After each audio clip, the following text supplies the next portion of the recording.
Hello दोस्तों, स्वागत है आपके अपने यूट्यूब चैनल ऑफिशियल सूरज में। दोस्तों, आज हम लोग बात करेंगे बोकारो जिला चौकीदार भर्ती 2024 के बारे में। जी हाँ दोस्तों, बोकारो में चौकीदार का भर्ती सामने निकल कर के आया हुआ है। कैसे करके दोस्तों आप लोग इसको अप्लाई करेंगे, ठीक है। एप्लीकेशन फ़ी क्या रहने वाला है, कितने उम्र के लोग इस फॉर्म को अप्लाई कर पाएंगे, मेल और फीमेल दोनों कैटेगरी के विद्यार्थी अप्लाई कर पाएंगे, ठीक है। इसके बाद दोस्तों हम लोग बात करेंगे फॉर्म को अप्लाई करने का जो तरीका है ऑफलाइन का, उसके बारे में बात करेंगे। पूरा डिटेल के साथ जानेंगे, दौड़ कितना रहने वाला है, सिलेबस क्या रहने वाला है, सारा चीज़ों का डिस्कस मैं इस वीडियो में करने वाला हूँ। बस वीडियो को कहीं पर भी स्किप मत कीजिएगा, पूरा देखिएगा, समझ में आएगा। दोस्तों, अभी मैं आप लोगों को जो एप्लीकेशन फॉर्म है वो भी मैं अभी आप लोगों को थोड़ा सा बताऊँगा।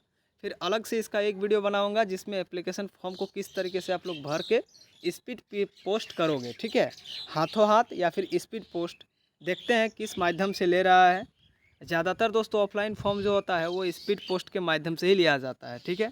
तो चलिए टाइम को देखते हुए जल्दी से हम लोग वीडियो को शुरू करते हैं, ठीक। देख ही सकते हैं आप लोग, उपायुक्त सह जिला दंडाधिकारी का कार्यालय बोकारो, सामान्य शाखा आम सूचना, ठीक है। यहाँ पर साफ साफ लिखा हुआ है मेरे प्यारे दोस्तों कि गृह कारा एवं आपदा प्रबंधन विभाग झारखंड रांची के अधिसूचना संख्या इतना में दिनांक इतना द्वारा निर्गत चौकीदार नियुक्ति नियमावली, विभागीय अधिसूचना संख्या इतना दिनांक इतना एवं सरकार के अवर सचिव गृह कारा एवं आपदा प्रबंधन विभाग झारखंड रांची का पत्रांक संख्या इतना दिनांक इतना के द्वारा प्राप्त निर्देश के अनुपालन में ग्रामीण चौकीदार के पद पर सीधी भर्ती इच्छुक अभ्यर्थियों से दिनांक 14/8/2024 तक, यानी कि 14 अगस्त तक आप इस फॉर्म को भर पाएंगे, ठीक है। 14 अगस्त 2024 तक आवेदन आमंत्रित किया जाता है। आवेदन का विविध प्रपत्र, यानी कि इसका एप्लीकेशन फॉर्म, नियुक्ति प्रक्रिया से संबंधित विस्तृत जानकारी, ठीक है, बिटवार रिक्त पदों का विवरण आदि बोकारो जिला के वेबसाइट www.bokaro.nic.in पर उपलब्ध है। मतलब ये पूरा नोटिफिकेशन आप लोगों को बोकारो requirement.nic.in पर जाकर के आप इसको डाउनलोड भी कर सकते हैं, देख भी सकते हैं, एप्लीकेशन फॉर्म को भर भी सकते हैं। इसका मैं डिस्क्रिप्शन में लिंक दे दूंगा, इस पूरा PDF का लिंक, जिसमें एप्लीकेशन फॉर्म भी आप इसके साथ अटैच आपको मिलेगा। वहाँ से जाकर के आप लोग डायरेक्ट डाउनलोड करके एप्लीकेशन फॉर्म को प्रिंट आउट निकाल करके भर करके स्पीड पोस्ट कर सकते हैं, ठीक है। चलिए, जो चीज़ मेन चीज़ है उसी के बारे में मैं डिस्कस करने वाला हूँ।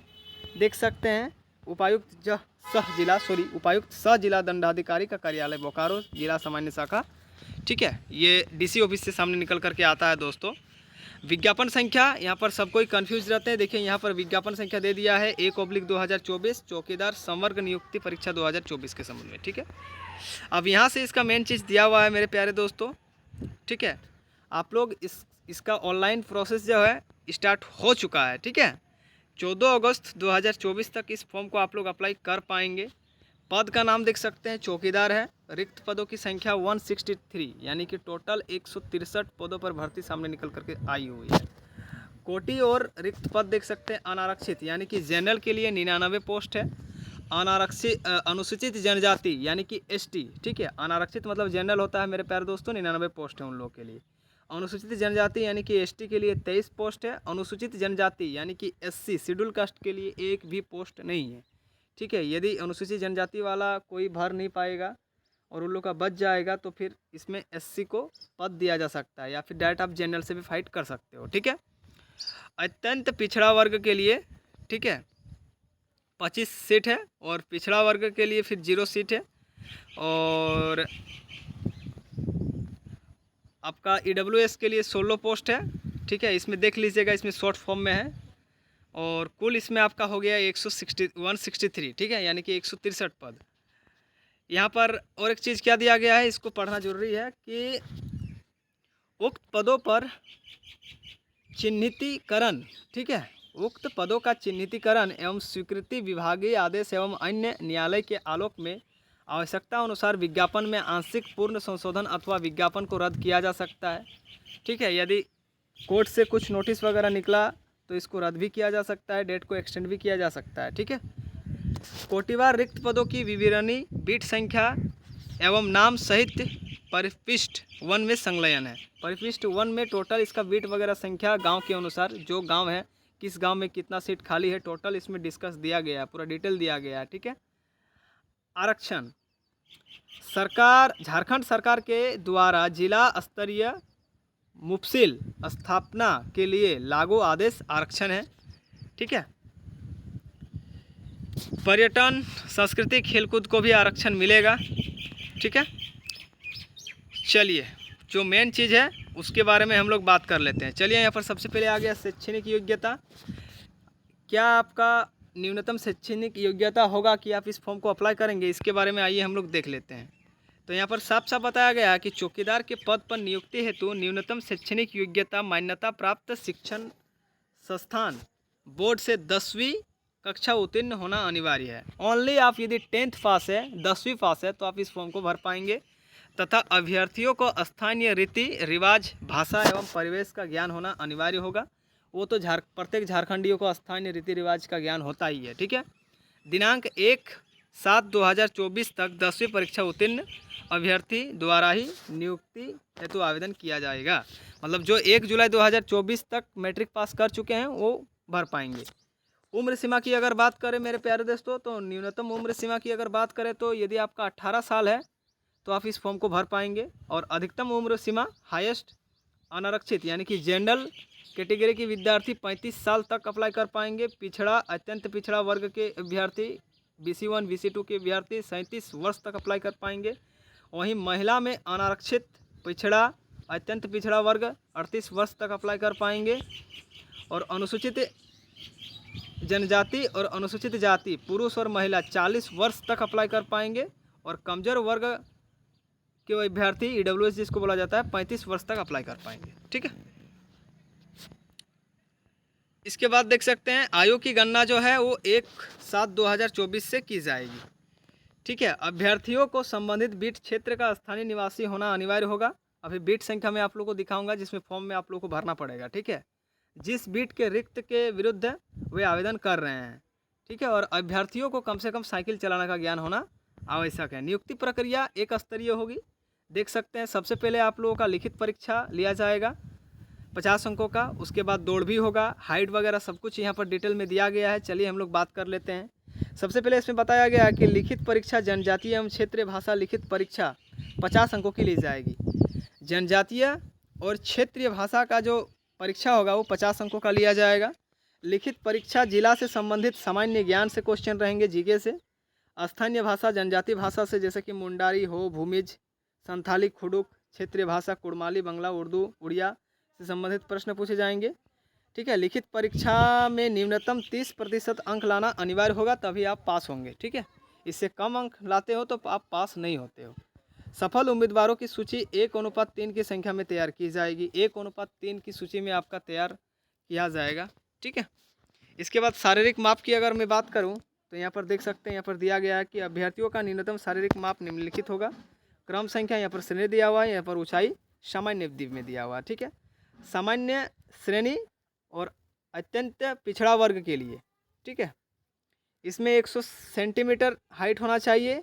और पिछड़ा वर्ग में BC1 और BC2 आता है। ठीक है।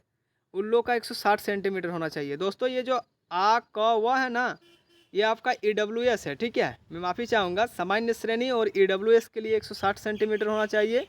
BC1 और BC2 के लिए भी 60 सेंटीमीटर होना चाहिए। अनुसूचित जाति और अनुसूचित जनजाति SC ST के लिए 155 सेंटीमीटर यदि आपका हाइट है तो आप भर पाओगे। महिलाओं के लिए 148 सेंटीमीटर का होना चाहिए, चाहे वो किसी भी कैटेगरी के महिला क्यों ना हो। ठीक है। लिखित परीक्षा के पाठ्यक्रम सामान्य ज्ञान एवं स्थानीय भाषा से संबंधित 50 बहुविकल्पीय प्रश्न यानी कि MCQ वस्तुनिष्ठ टाइप का प्रश्न पूछे जाएंगे, जिसके लिए 1.5 घंटा का समय आपका दिया जाएगा। गलत उत्तर के लिए कोई अंक कटौती नहीं की जाएगी, कोई नेगेटिव मार्किंग भी आपका नहीं है। इसके बाद शारीरिक जांच की अगर बात करें तो यहाँ पर बताया गया कि लिखित परीक्षा में उत्तीर्ण जो लिखित परीक्षा में पास होंगे, ठीक है, एवं शारीरिक माप में उन्हीं को बुलाया जाएगा। में अंकित न्यूनतम शारीरिक मापधारी अभ्यर्थी शारीरिक जांच में भाग लेंगे। सभी अभ्यर्थी 1 मील के दौड़ में भाग लेंगे। 1 मील की दूरी आपको दौड़ना पड़ेगा। शारीरिक जांच में निम्न आधार पर अंक दिए जाएंगे। 1 मील की दूरी है, यहाँ पर समय है, यहाँ पर अंक है। पुरुष के लिए यदि आप 5 मिनट या उससे पहले दौड़ लेते हैं तो 20 अंक दिया जाएगा। 5 मिनट के बाद 6 मिनट तक यदि आप दौड़ते हैं तो 10 अंक दिया जाएगा। अधिक समय लेने वाले अभ्यर्थियों को निरस्त कर दिया जाएगा। ठीक है। इसके बाद महिलाओं का कुछ कम है। 8 मिनट या उससे पहले दौड़ लेते हैं तो 20 अंक दिया जाएगा। 8 मिनट के बाद या 10 मिनट तक दौड़ते हैं तो 10 अंक दिया जाएगा। अधिक समय लेने पर आपको निरस्त कर दिया जाएगा। ठीक है। माननीय उच्च न्यायालय झारखंड रांची के द्वारा याचिका संख्या इतना में बनाम झारखंड राज्य इतना को पारित आदेश पर दिनांक। ठीक है। ये दूसरा चीज़ है, इसको पढ़ना मैं सही नहीं समझता हूँ। ठीक है। इसके बाद मेधा सूची आप देख सकते हैं, मेरिट लिस्ट पे आपका तैयार होगा। बोल रहा मेधा सूची में बोल रहा है कि लिखित परीक्षा में प्राप्त अंक, ठीक है, और शारीरिक जांच में प्राप्त अंक। लिखित परीक्षा में जितना अंक लाओगे और शारीरिक जांच में जब होगा आपका फिटनेस का, उसमें जितना अंक लाओगे, दोनों को जोड़ करके कार्य अनुभव में प्राप्त अंक और यदि कोई एक्सपीरियंस है उसको जोड़ करके आपका मेरिट लिस्ट तैयार किया जाएगा और उसी के आधार पर आपका दोस्तों सिलेक्शन भी होगा। उसके बाद आपका चिकित्सक परीक्षण होगा, जिसमें से किसी सरकारी स्वास्थ्य केंद्र में जा करके आप लोगों को मेडिकल सर्टिफिकेट देना पड़ेगा। ठीक है। इसमें यही चीज़ लिखा हुआ है। इसके बाद परिवीक्षिका, इसको छोड़ दीजिए, ये उतना इम्पोर्टेंट नहीं है। इसके बाद वेतनमान की अगर बात करें कितना पैसा दिया जाएगा आपका, तो चौकीदार का षष्ठम पुनरीक्षित वेतन PB1 में, ठीक है, 5200 से लेकर के 20,200 ग्रेड वेतन 1800 के आधारित पर सप्तम पुनरीक्षित वेतनमान शेड्यूल 1 के पे मैट्रिक्स लेवल 1 में 18,000 से लेकर के दोस्तों 56,900 के मूल वेतन 18,000 तक समय समय पर दे अन्य भत्ता होगा। मतलब 56,900 तक का इसमें सैलरी है। ठीक है। स्टार्टिंग में 18,000 से शायद स्टार्ट करेगा। आवेदन करने की जो प्रक्रिया है दोस्तों, आइए इसको हम लोग जान लेते हैं। मेन चीज़ यही है कि कैसे करके आप इसको अप्लाई कर पाओगे।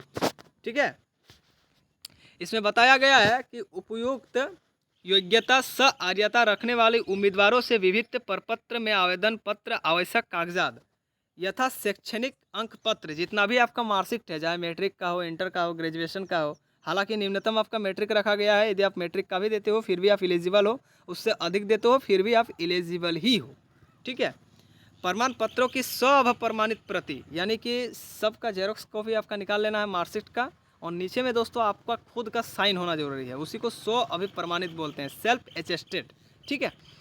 आरक्षण के दावा हेतु सक्षम पदाधिकारी द्वारा निर्गत अद्यतन आवासीय आय एवं संपत्ति प्रमाण पत्र, जाति प्रमाण पत्र, जन्म तिथि से संबंधित शैक्षणिक प्रमाण पत्र तथा कार्य अनुभव प्रमाण पत्र, न्याय देश के आच्छादित अभ्यर्थियों के लिए के साथ 100 आभारी प्रमाण पत्र, 2 पासपोर्ट साइज फोटो संकलन करते हुए दिनांक 10 अगस्त 2024 तक जिला सामान्य शाखा। ठीक है। रुकिए, पहले इतना पहले आप समझ लीजिए। पहले आपका मार्कशीट दे दीजिएगा उसको 100 भी प्रमाणित करके। यदि कोई SC ST EWS या फिर BC1 BC2 के कैटेगरी के विद्यार्थी हैं तो उन लोगों के लिए जाति, आवासीय आय, इनकम नहीं है तो कोई बात नहीं, कम से कम जाति और आवासीय देना जरूरी है। और आपका जन्म तिथि से प्रमाण पत्र, तो जन्म तिथि से प्रमाण पत्र मैट्रिक का मार्कशीट दे दीजिएगा, उसी में आपका डेट ऑफ बर्थ जो है उसी को सर्वमान्य माना जाता है। ठीक है। और जाति आवासीय दे देना है जो आरक्षण रखने वाले कैंडिडेट हैं उनके लिए। ठीक है। उन लोगों को 14 अगस्त 2024 तक, देखिए भेजना कहाँ है इसका पता देख लीजिए, जिला सामान्य शाखा उपायुक्त कार्यालय बोकारो में आवेदन जमा कराया जा सकता है। ठीक है। वहाँ पर जा कर के डायरेक्ट आप हाथों हाथ में जा कर के दे सकते हैं। दिनांक 14 अगस्त 2024 के बाद प्राप्त आवेदन पर विचार नहीं किया जा सकता है। ठीक है। डायरेक्ट जा कर के वहाँ पर आप लोग जमा कर सकते हैं बोकारो में जा कर के। ठीक है। इसके बाद बोल रहा है कि किसी अन्य कार्यालय में आवेदन जमा करने पर उनका आवेदन स्वतः निरस्त कर दिया जाएगा। अलग ऑफिस में जमा करते हो तो आवेदन को निरस्त कर दिया जाएगा। आवेदन को बंद लिफाफे में निबंधित डाक स्पीड पोस्ट से भेजा जा सकता है। ठीक है। यदि कोई दूर में रहते हैं तो वो डायरेक्ट स्पीड पोस्ट से भी आप लोग भेज सकते हैं या फिर जा कर के जमा भी कर सकते हैं, लेकिन मैं आप लोगों को बोलूँगा कि स्पीड पोस्ट ही कीजिएगा। ठीक है। वही सबसे बेटर रहेगा। अन्य विवरणी जिला के अधिकृत वेबसाइट www.bokaro.nic.in पर देखा जा सकता है एवं प्रपत्र को डाउनलोड भी किया जा सकता है। हालांकि आप लोगों को bokaro.nic.in पर जाने का कोई ज़रूरत नहीं है, मैं इसका डिस्क्रिप्शन में मैं इसका लिंक दे दूंगा फॉर्म का, वहां से डायरेक्ट जा करके आप लोग डाउनलोड कर लीजिएगा। ठीक है दोस्तों, वीडियो बहुत ज़्यादा लंबा हो जा रहा है, इसीलिए मैं जल्दी जल्दी इसको पार कर रहा हूँ। इसके बाद देखिए परीक्षा शुल्क के रूप में आपके पास कितना वसूला जाएगा, इसको देख लीजिए। ठीक है, परीक्षा शुल्क के रूप में अनारक्षित, पिछड़ा वर्ग एवं अन्य पिछड़ा वर्ग के लिए 200 रुपया आप लोगों का लिया जाएगा, और अनुसूचित जनजाति और अनुसूचित जाति के लिए 100 रुपया का भारतीय पोस्टल ऑर्डर बैंक ड्राफ्ट जो उपायुक्त बोकारो के पद नाम से भुगतान होगा, संलग्न करना अनिवार्य है। अब देखिए पैसा नहीं लेगा, ठीक है। डिमांड ड्राफ्ट जिसको बोलते हैं डीडी, उसको बनाना पड़ेगा आपको जाकर के बैंक में, और डीडी उसी का बनता है जिसके नाम पर चेकबुक रहता है। ठीक है, ये भी आप पहले ही सुन लीजिए, मैं उसका प्रोसेस आपको बताऊंगा कि डीडी का फॉर्म कैसे करके भरना है, कैसे करके डिमांड ड्राफ्ट आप लोगों को मिलेगा, किस टाइप का डिमांड ड्राफ्ट होता है, वो मैं टोटल चीज़ आपको बता दूंगा। ठीक है, आप लोग घबराइएगा नहीं। ठीक है, आपका जनरल का, ईडब्ल्यूएस का और BC1 BC2 कैटेगरी के विद्यार्थियों के लिए 200 रुपये का पोस्टल ड्राफ्ट डिमांड ड्राफ्ट लगेगा। वहीं SC ST कैटेगरी के लिए 100 रुपये का डिमांड ड्राफ्ट लगेगा। ठीक है, परीक्षा की तिथि दैनिक स्थानीय समाचार पत्रों के माध्यम से अलग से प्रकाशित की जाएगी। ठीक है, यहाँ पर देखिए और एक बार दे दिया है, आवेदन भेजने का जो पता है वो निम्न है, इसको याद कर लीजिएगा या फिर लिख लीजिएगा कहीं पर। उक्त समाहर्ता प्रभारी जिला सामान्य शाखा उपायुक्त का कार्यालय बोकारो, पिन कोड 82,701 पे इसमें भेजना है। 82,701 पिन कोड वहाँ पर लिखना जरूरी है। उपायुक्त बोकारो का देखिए यहाँ पर सिग्नेचर वगैरह किया हुआ है। ये प्रतिलिपि वगैरह छोड़ दीजिए। इसके बाद में एप्लीकेशन फॉर्म को आइए मैं आप लोग को बता देता हूँ। हालाँकि इस फॉर्म को एक बार मैं भर के बताऊँगा बढ़िया से, फिलहाल एक बार आप लोग देख लीजिए। ठीक है, कोई दिक्कत नहीं है, इसी में एक बार देख लीजिए। देखिए यहाँ पर बताया गया है, चौकीदार पद पर नियुक्ति हेतु आवेदन प्रपत्र का प्रारूप दिया गया है। आवेदन की अंतिम तिथि यहाँ पर 14 अगस्त 2024 लिखना है। यहाँ पर 100 अभिप्रमाणित रंगीन फ़ोटो यहाँ पर देना है, और अलग से 2 रंगीन फ़ोटो 100 अभिप्रमाणित करके नीचे में उसका पीछे साइड में लिख करके एक्स्ट्रा छोड़ देना है, और एक फ़ोटो यहाँ पर देना है। एक फ़ोटो एडमिट कार्ड जो इसी में है, जो आपका आएगा घर में, उसको भी आप लोग देख लीजिए, मैं अभी बताऊँगा। सेवा में उपायुक्त सह जिला दंडाधिकारी बोकारो। सबसे पहले यहाँ पर आप लोग अपना अंचल रखिएगा, जैसे कि चास का किसी का अंचल है, जो आपका थाना है, मान लीजिए किसी का थाना पिंडरा जोड़ा है तो पिंडरा जोड़ा लिखेंगे, किसी का चास है तो चास लिखेंगे। आवेदित बिट संख्या आपको कहाँ मिलेगा, इसके बारे में पहले आप लोग देख लीजिए। आवेदित बिट संख्या और आवेदित बिट संख्या का संख्या, ये आवेदित बिट संख्या का नाम, माफ़ी चाहूँगा, आवेदित बिट संख्या और आवेदित बिट संख्या का नाम, ये 2 चीज़ देना बहुत ज़्यादा जरूरी है। ये 2 चीज़ यदि आप लोग नहीं देते हो तो आप लोग का फॉर्म फिर रिजेक्ट हो जाएगा। देखिए आवेदित बिट संख्या और आवेदित बिट संख्या का नाम आप लोगों को कहाँ मिलेगा, इसको आप लोग देख लीजिए। ठीक है, देखिए यहाँ पर इसके नीचे में ही आप लोग को मिल जाएगा इसी में। जैसे कि देख सकते हैं यहाँ पर दिया गया है क्रम संख्या, अंचल का नाम दिया गया है, रिक्त बिट संख्या दिया गया है, रिक्त बिट का नाम दिया हुआ है, पंचायत दिया हुआ है। सबसे पहले अपना गाँव का नाम दोस्तों यहाँ पर आप लोग को ढूंढना है। ठीक है, मान लीजिए कि किसी का गाँव का नाम है माचाटाड़। ठीक है, तो देखिए यहाँ पर माचाटाड़ है, और माचाटाड़ में जो बीट संख्या है वो आप लोगों का 2/10 है। ठीक है, अंचल का नाम तो चासी है, चासी में आता है, और यहाँ पर आप लोगों का माचाटाड़ मिल जाएगा। रिक्त बिट का नाम यहाँ पर माचाटाड़ लिखिएगा, और आपका जो पंचायत पड़ता है माचाटाड़ का, देखिए वो भी आप लोगों का दे दिया है। ठीक है, माचाटाड़ का पंचायत पड़ता है बाबूडी। इसी तरह अपना गांव का दोस्तों घटियाली है ना, निश्चितपुर, चाकुलिया, मधुटाड़, योगीडी, बागडेगा, सबका मिलेगा। देखिए यहाँ पर कुरा का भी मिल जाएगा। ठीक है, बाराडी, ठीक है, सुंदरो, जो बोकारो के अंतर्गत जितना भी गांव वगैरह आता है सबका यहाँ पर मिल जाएगा। ठीक है, देखिए यहाँ पर कुरा से यदि कोई दोस्त अप्लाई करना चाहते हैं तो उसका भी कुरा का भी यहाँ पर दिया गया है।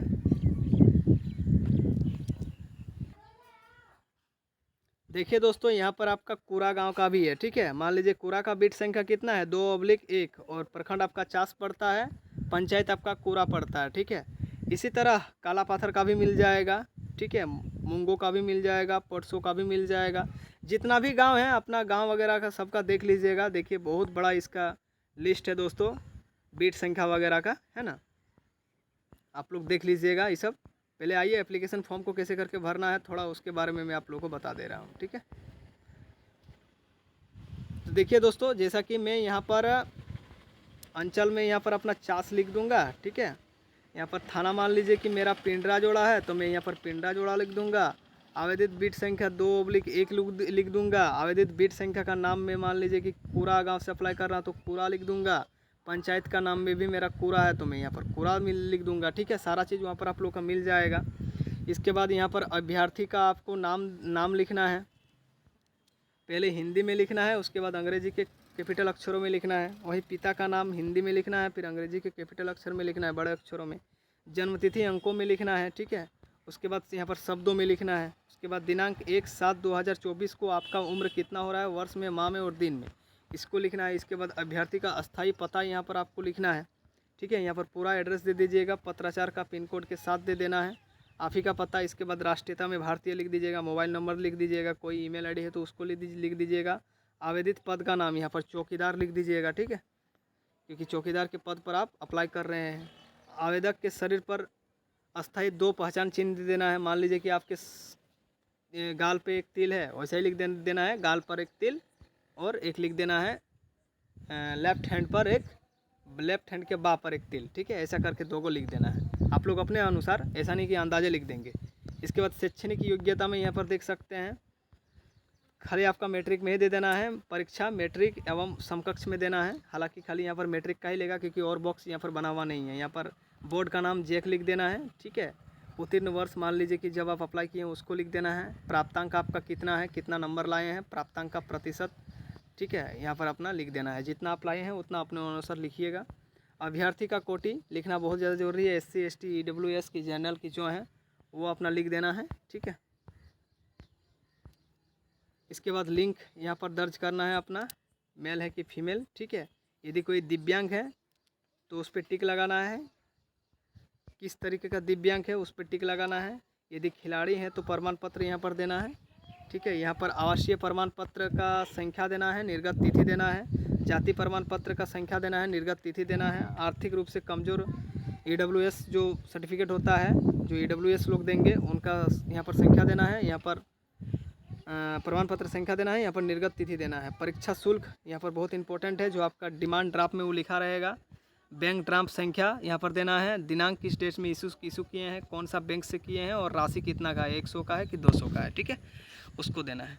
इसके बाद यहाँ पर देखिए और एक चीज़ मांगा जाएगा आपसे। ठीक है, क्या आवेदक के विरुद्ध कोई आपराधिक मामला दर्ज हुआ है, यदि हुआ है तो उसका पूर्ण विवरण धारा सहित उल्लेख करना है। यदि आपके नाम पे कभी केस वगैरह हुआ है तो पूरा डिटेल के साथ यहाँ देना है। ठीक है, कार्य अनुभव यदि है, पूर्व में चौकीदार के रूप में कार्य किए हैं तो उसका पूरा विवरण यहाँ पर देना है। ठीक है, किस अंचल में किए हैं, किस थाना में है, बीट संख्या क्या था, कितना माह तक आप काम किए हैं। ठीक है, इसके बाद इसका पूरा आप लोग पढ़ लीजिएगा, इसको पूरा एकदम डिटेल से अच्छा से पढ़ लीजिएगा, और यहाँ पर अपना दोस्तों यहाँ पर अच्छा से साइन वगैरह कर देना है। ठीक है, इसके बाद प्रपत्र ख प्रवेश पत्र। ठीक है, जिसको हम लोग एडमिट कार्ड बोलते हैं, अभ्यर्थी द्वारा भरा जाएगा।